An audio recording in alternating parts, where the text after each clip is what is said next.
Gon' ride, we going hood, baby. Let's get it. Let's get it. Let's get it. It's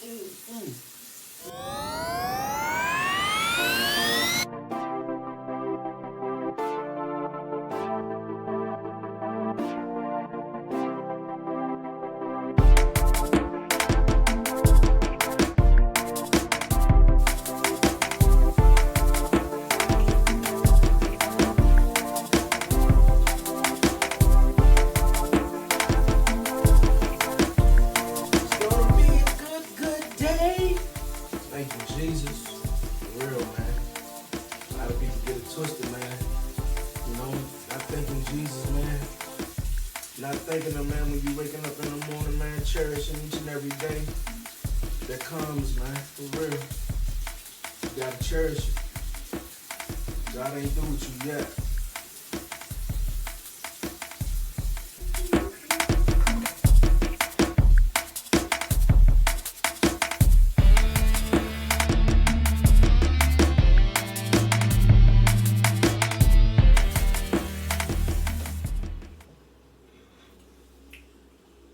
Woo! Let's get it, baby. Alrighty.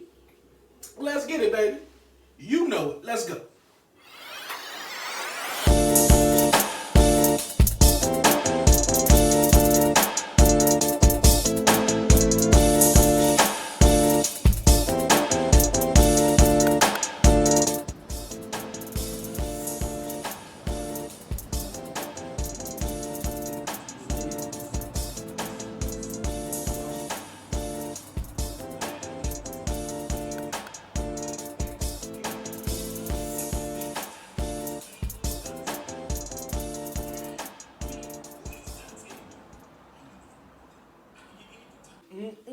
I get that. Hey, yo, let's get it, man. For real. It's about to be exciting, y'all. Let's get it on. Oh, baby. Let's get it on. Yeah. I'm excited, man. I'm excited. I know you guys excited, man. You know, y'all here for the documentary. Let's get it on, man. It's been some time. It's been some wait. It's a rainy day outside.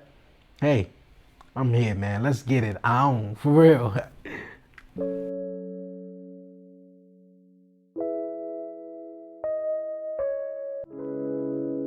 You know, a lot of people have been saying, man, you know, you filming a documentary yet? Man, yes, man. I'm filming a documentary, man, because I feel like the first half of my life came to an end, and the other half, man, is just beginning, man. It's just beginning, and I'm glad you guys are on this journey with me. That's on this ride. That's on this, you know, that's on this with me, man. It's gonna be fun. You feel me? Welcome you guys to Drake's story, man. So sit tight.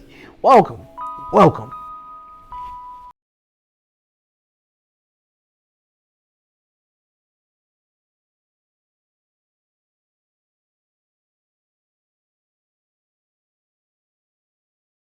My name is Deandre Antoine Cherry.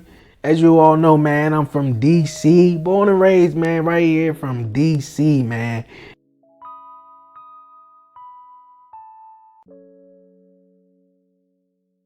You know, where not too many people come out of, but I'm trying to change that narrative, man. But yeah, man, it's just been, you know, cool, man. Being right here from Washington, DC. You know, I would love to travel to go a lot of other places, man. I think DC is just the tip of the iceberg just for me. You know, a lot of people that I come across with and meet and interact with and network with, it's not too many people that are from DC. I met a lot of people from Atlanta, Georgia, LA, New York. So man, you know, them places that I would love to travel and be. But man, DC is where it all started for me. As everybody knows, man, I'm in a wheelchair, and I wasn't always in a wheelchair, man. It was about the age of 13 that I was in a wheelchair. I know some of you guys probably like, man, you gonna skip all the way to 13, man? I tuned into the documentary. Nah, man, I'm gonna take you back, man. I'm gonna take you back to where it all began, man. For real, where it all began for me at was the age of 3 years old, you guys, man. I mean, of course, I didn't skip birth. You know, I was born by a beautiful, beautiful mom. I was given birth by by a beautiful mom, Ramona. That's my beautiful mother, though. But yeah, man. Early at in life, man, and in age, I fell a lot, before, I was in a wheelchair, man, and as a little boy, I was falling a lot, and my mom, did what a mom would do. She took me to the doctors and try to figure out, man, why is my son keep falling and whatnot, what's going on, and me, as a little boy trying to figure out, I'm falling a lot too. Hey, what's going on? But, I was diagnosed at the age of 3 years old with a disability. My disability is called Charcot-Marie-Tooth syndrome.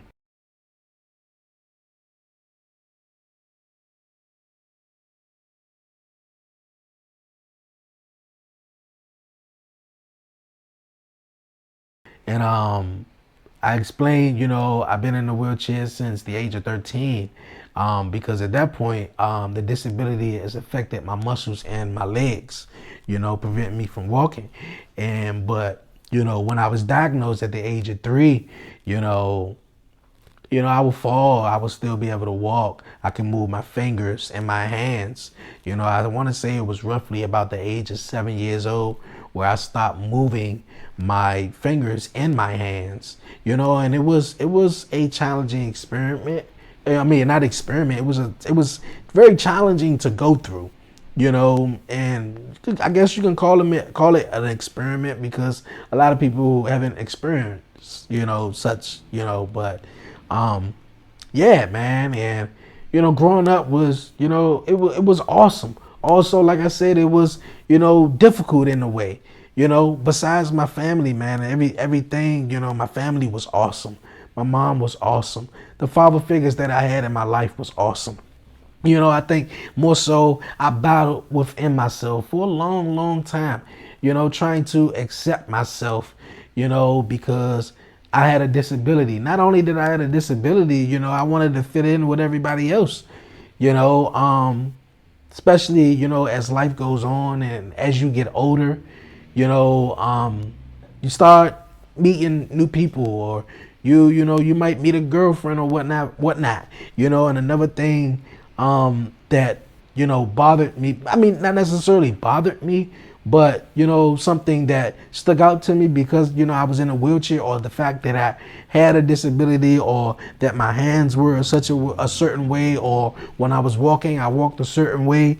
I had eczema. And man, oh man, growing up, man, having eczema, whew, man, it's something. My sister said at one time. My sister said, "Man, look, bro, it looked like you got third-degree burns on your legs, and my arms wasn't that well off from it, but I was very ashamed. I'm sitting right here feeling so comfortable, doing this documentary right now, with a short sleeve shirt, man. A lot of people, some may know me, when I was, young, who was close to me. I wouldn't wear a short sleeve shirt. I wouldn't wear shorts, I would just wear long sleeve shirt and long sleeve pants because I would be ashamed of how my, skin looked. I didn't want to look at it because it felt like it looked horrible. You feel me? Like if, a woman, I like if someone said, oh, you was attractive, I felt as though it was just, just to show some, I guess, compassion because I was in a wheelchair more so on that because, I felt like a certain way. You feel me? They always say, man, I mean, yeah, you can love someone else all day long, but if you don't love yourself, then, it don't really matter. You feel me? And at certain times, yes, I dealt with, loving myself because, you feel me? Like, I mean, I have nothing wrong. Everybody know me. I'm a kind, loving person, sending out the love, all shooting out the love. But, being loved and one of the, like I knew that was just, okay, because I'm in a wheelchair or whatnot, or people say this because I'm in a wheelchair. But I didn't accept myself. I didn't, wanted to look at myself, man. It's a picture, going through, man, doing these documentaries, man, as a young kid. where I had this jacket, man, and in this jacket, my mom bought me this jacket. I believe she bought me this jacket. She was like, man, this jacket look nice. I think my baby, man, you know, Drake gonna like this jacket. And, you know, of course, I liked it a lot, I guess. But like I spoke, man, with, you know, having eczema, you know, growing up, man, which, man, really, really, really, like, kicked my ass, you know, as, you know, growing up. But, you know, and like I said, I didn't want to like look at myself. I didn't want to look at my arms and stuff like that. So it was a jacket that I always wore in the house regardless, man. You know, so yeah, I would sleep in the jacket. You know, once I get out the shower or whatever, or the tub, I would put the jacket right on, you know, because I didn't want to, you know, look at the jacket. I didn't even want light on in the room to really look at myself. You feel me? I felt ashamed. You feel me? Like it was, you know, those things, you know, battling it, you know, within yourself, you know. And also, you know, I was, you know, I mentioned the third of four of my mother's children, and I was the only one with a disability. So, you know, like they say all things, man, happen for a reason or whatnot. So, you know, at 8, 9 years old, I'm not thinking like, man, okay, this is for a reason, but I'm like, what the fuck is going on? You feel me? Like, what is going on? So, I mean, you know, but man, life, you know, would eventually, of course, man, get better, you know, throughout the times, man. And I mentioned, you know, I have a beautiful mother who raised all four of us, man. Ramona, Mrs. Cherry, my mother, you know, who's so beautiful. Man, she did her damnedest, you know. She even worked 2 jobs, you know, to put food on the table, to provide, to do everything she needed to do, man. And I want to thank my mother. You know, not too recently, my mom, you know, I saw my mom, and my mom said something that resonated with me. You know, she wanted to know, you know, was she ever a good enough mom? So I must not be doing that much of a good job, because that much of a good job showing you that you are and that you did because you asked that question. But I mean, some moms do. But I want to let my mom know, man, that you did everything. You did your damnness. You did your hard work, and you did everything. You feel me? I can't complain. The best mother on earth, the best mom, and I love my mom. You feel me? You know, growing up, man, stories with my mom, I think were some of the kind of like funniest in a way, were stories like where, you know, going to the doctors, where my mom had to take me to the doctors, man. And like, man, she did not want nobody to play with her baby. Like, you feel me? Like, I understand he got a disability, but he don't got a mental disability. So don't try to, I understand, you know, they doing their job. And I'm sitting there like, Mom, they doing their job. And she like, I know that, but no, they trying to play games with you and try to think you crazy. Nah, like, but you feel me? Because, hey, it happens. It happens, though, man. But, hey, my mother did the damnedest, man. And almost every doctor's trip was hilarious. It's a story for each of them, man. It's a story for each of them, man. And just everything, you know. Every Christmas, Thanksgiving, Halloween, and Christmas, man, you know. I celebrated Christmas, I guess, all the way up until like the age of like 15, 16, man. Like I said, man, my mom was, you know, the single mother, you know, did her damnness on everything, you know, and I appreciated everything, you know. So I wasn't that type of kid, you know.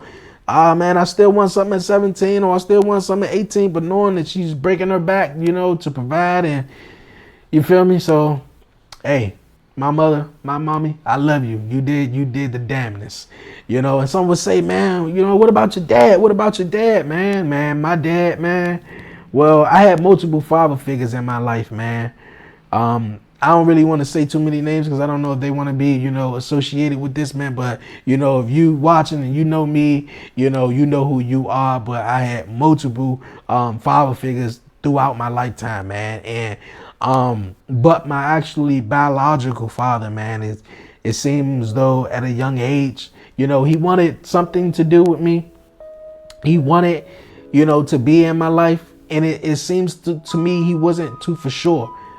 But, of course, as I got older, man, I would just, would be in the house or I'd be outside or whatever, and I hear my mom even talking to maybe my aunts or my sisters, and yeah, I saw that father of yours, or I saw your dad, I saw him at the store or whatnot, and, just be all type of crazy, crazy stories, man, just crazy stories, and I'd be like, oh, well, man, hey, but as I got older, man, and, I'd be going to work and I see him, or I'd be coming home from school and, I'd just be riding around and I'll see him, and he would give me his phone number every time, man, but I would reach out to him, and it just seems like, especially like the last time, I think it was just, I guess, over, at the point of trying, because I tried, you feel me, despite what type of relationship you had with my mom or the relationship that you may have with, whoever, we never really had a relationship. But, like I said, the last time, I guess done trying, I didn't feel like it was right for me to call you dad, regardless of you are my father or not. You see me thousands of times. You wanted to take pictures with me, all this other stuff. But at the same time, what did you do? You feel me? What did you do? I wanted a close relationship. I was, and this, was at least 5 years ago that I tried to attempt to reach out to you, because I feel as though, every man will want their dad in their life, regardless, what it is, yes, if you play sports or, you on his team, you will want your father to be there. You will want him to support you or whatever like that. Then I threw all that aside. You feel me? Yes, I didn't play sports, and I wasn't on a basketball team or whatnot. But I was Deandre, and I was just trying to figure out where were you at. So where were you? But when I reached out to you and you got upset to say your own other sons or children don't even call you by your name, well, you didn't do anything for me. And even when then I tried to reach out to you, you made it seem as though that I wasn't accepted. You didn't want to accept me. That's not my son. You feel me like that? Was it because I'm in a wheelchair? Well, like, what is it? I don't know. But I mean, hey, I let bygones be bygones, man. And like I said, the father figures that came into my life, I cherish the most. And only one man that I called dad, and that was Walter. That was Walter Stringer, man, who passed away when I was 7 years old, man, in 1998. And that was my dad. So, I mean, hey, if you feel me? Like I said, the door was open to chat with you, man. You feel me? And that was my dad experience. That was you feel me? Like, hey, man, life is crazy. Life is crazy. Man, oh man, the life that we live, you only get one life, and you gotta live it to the fullest. God wake us up each and every day, cause he ain't through with us yet. But you guys, this is my life, my story, my journey.